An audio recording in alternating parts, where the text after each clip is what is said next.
think I go with what Governor Wike said.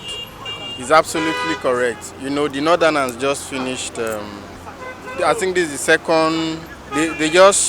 They will be completing 8 years in the office. So I think it should go to another region. Going to Southwest will have been good, but it's a Muslim ticket. So I think if it should have gone to another region entirely, Wike is absolutely correct. It is a matter of somebody who can perform, number one, with the consideration that this person must come from another region. You build that into it. Because Wike is talking, I am ashamed of him. Let him hear it. I'm ashamed of him because he brought this whole problem. When Atiku was ready to give up his contest, if it was microzone to the southeast, it was known. Wike felt because he had sponsored PDP all these years, it should be his turn. He also strategized. We all know about all this. He strategized and he insisted, he thought that Nigeria is a very maybe pliable system. He never knew Nigeria is more complex than what he's thinking. That, oh, after he has sponsored PDP, when it is time, he will come. Just like Tinubu said, it is his turn. If they say it's their turn, Tinubu says it's turn, let him pack his load to Villa now. Nobody should contest because your turn is your turn. So Wike decided to go in for it. Instead of him to have said, this is the time of the southeast, as Atiku had already accepted that if it was microzone to the southeast, he will allow somebody from the southeast. But you see, in their own political mathematics, they were not expecting somebody from the southeast. And that is where God is unpredictable. And that is also where what you think is different from what the other person is thinking. They never knew that Peter Obi would leave PDP and then come or go to Labour Party and emerge as somebody from the southeast. Now, Wike thought they would all vote for him. Now we have the antecedents of these people we are talking about. Even Atiku coming. What are Atiku's antecedents? Obasanjo, who was the president, Atiku was vice. Obasanjo is telling us that Atiku has stolen so much money.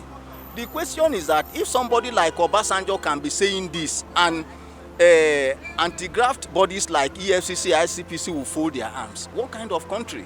And why must I even consider Atiku for the job? Number one, he's a northerner. Number two, he had been in power and he has stolen so much. The person who was his boss has even written a book and said he has stolen so much. Number three, well, I don't know, Atiku, they said, has a diploma in Islamic studies. I even heard again they say, so why can't we have a clear definition of these people that want to rule Nigeria? It's only Peter Obi you can say, okay, he went to this school, you can go there and confirm. Up to now, Tinubu's own, he went to Chatham House and said he went to Chicago. Chicago had written, a lawyer wrote to Chicago, Chicago wrote, sent the documents. And the person called Bola Tinubu Ahmed is a female. So who is Tinubu deceiving? This old man should go and sit somewhere and stop disgracing himself. You know? So what I'm saying is that, however they want to see it, Wike contributed to the very problem he is enmeshed in, because if he had allowed Peter Obi or had allowed this Southeast something, Afenifere were there, they had made their own consideration that the Igbos have not ruled this country and it is not equitable, it is not fair. Let us allow the Igbos. They were drumming it.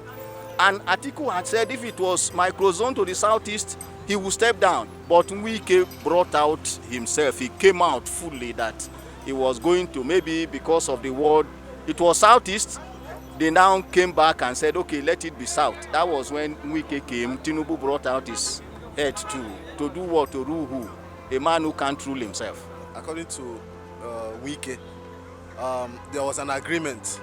So one of the signs of integrity is that when you give your word, you keep it. Yes, you don't give a word you are not willing to keep, because that's the first test of that national cohesion, that integrity, that quality we seek in a leader.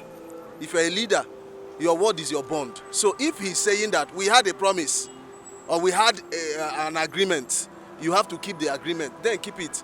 If you cannot prove that we don't have any agreement, then we can talk of competency and that you are qualified or you are not qualified. Do you understand? A lot of things are happening in the country now. Beyond leaders, credible leaders and all that, we also have to consider, and that's why we have what we call there's this thing, the quota system. So if we are doing quota system, we should put it in consideration when choosing our leaders. It's not when you want to be a leader, you are now abolishing what you already established. There's quota system. So if we want credible leaders who will, irrespective of their tribe, where they're coming from, let's cancel the quota system. In our universities, everything should be based on merit. And then our leaders should be able to come for, when we call, come and tell us what you want to do, they should come. Do you understand? You cannot avoid such, like Arise TV does, all these television, these media houses. You don't want to come. Let Nigerians hear you, and you say you are credible.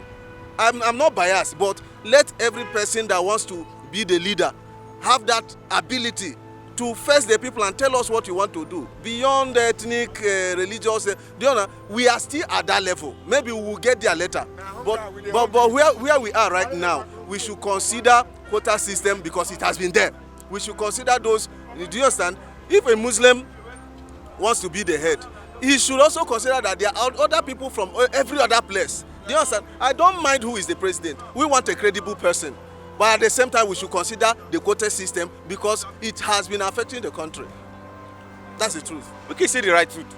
Wike is working. And everybody knows that he's working in River State. He said that they pay us, they sweet them. As they sweet us, they pay us, they pay them, they sweet us. So you understand? That's the right word. But Nigeria now today, Nigeria is not, we are not one. Nigeria is not one. Bro, let me talk to you. Frankly speaking, Nigeria is not one. Both Christian and Muslim of the team. Forget. They know who they want to give the power to. The power is going back to them. I knew. The power is going back to them. My father told me 1970 something that when the present government, I don't know how to call the name, that entered government, he said take the money, and the money they have no value. It devalue the money.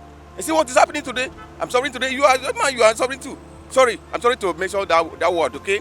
The powers going back to them. They knew what they are doing. Forget about religion or whatever.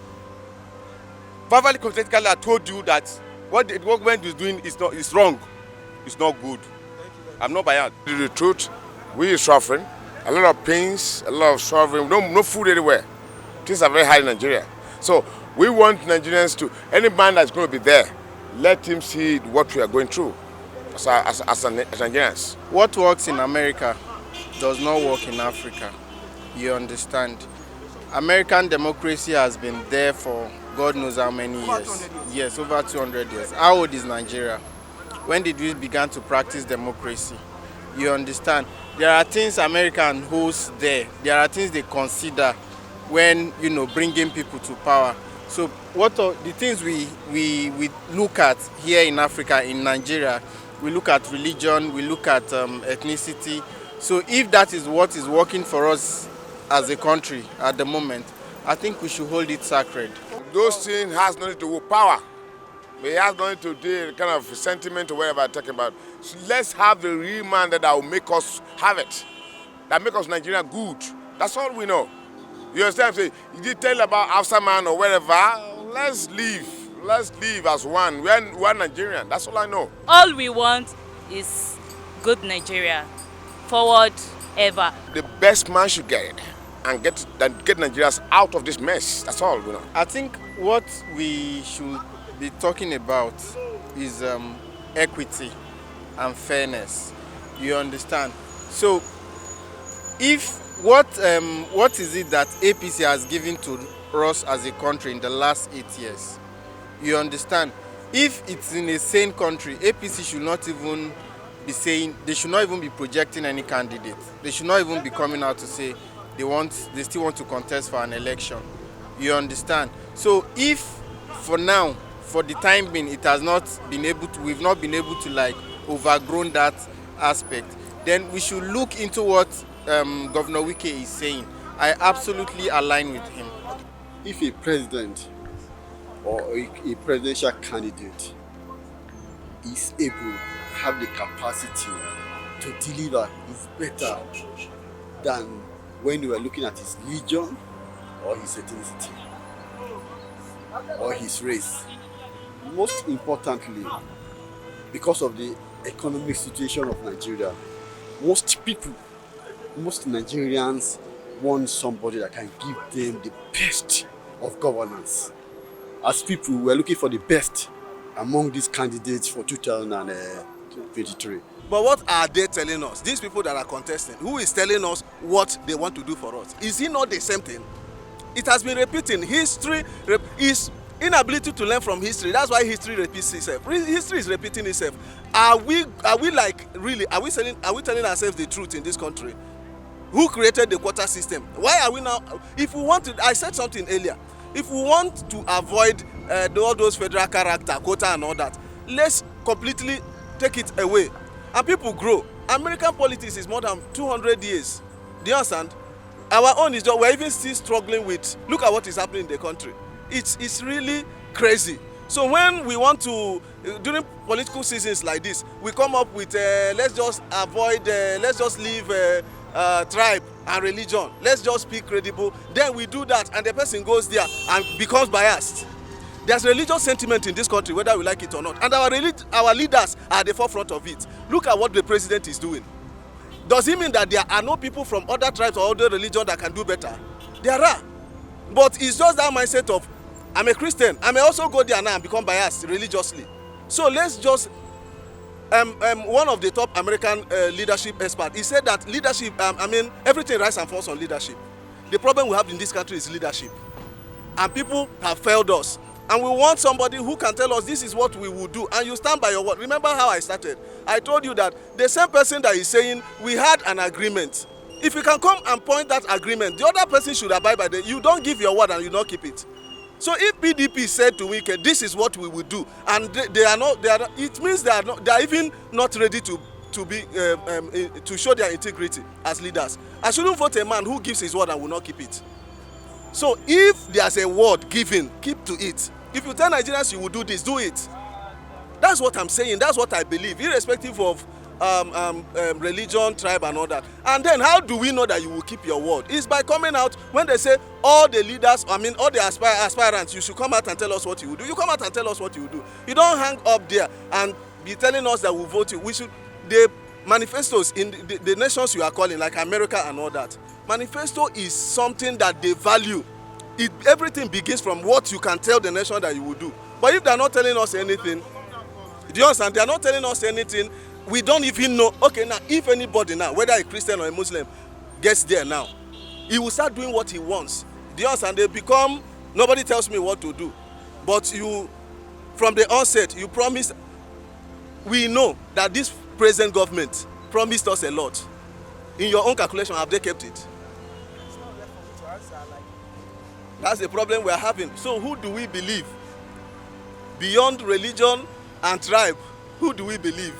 We have to collectively decide in this nation whether we are moving forward, whether we have to stay together. Do you understand? I'm an Igbo man. We know, everybody knows that there's that marginalization. Who will stop it? That's the thing we're asking. So if we come to that point where we can say beyond tribe and religious sentiment, we can move this country. If we decide, we can do it. But I don't think we have a leader that have that will now to do that. I will conclude by saying that we just have to trust God. A lot of things are going bad. We just have to trust God because we don't even know who to believe. My tribesman will be is contesting. But at the end of the day, can we still believe that he will do some of these things? Who do we believe? That's the thing. We just have to trust God for a leader who will help us in this nation. Every region, I hear what I'm saying, have capable hands. You cannot be taking power to the south and you say, is there anybody that is capable? In the south, we have people that are capable. In the north, we have people that are, like me, I'm from the north. I'm supporting a candidate from the south because I feel he can make a good president for me. I am in APC presidential campaign council. So I hear I'm in APC presidential campaign council. So you can imagine that I'm supporting Tinubu, and Tinubu is my candidate for presidency. He's from the south, I'm from the north. So now we're not looking at northern affair. We're looking at competency and ability to give us the best of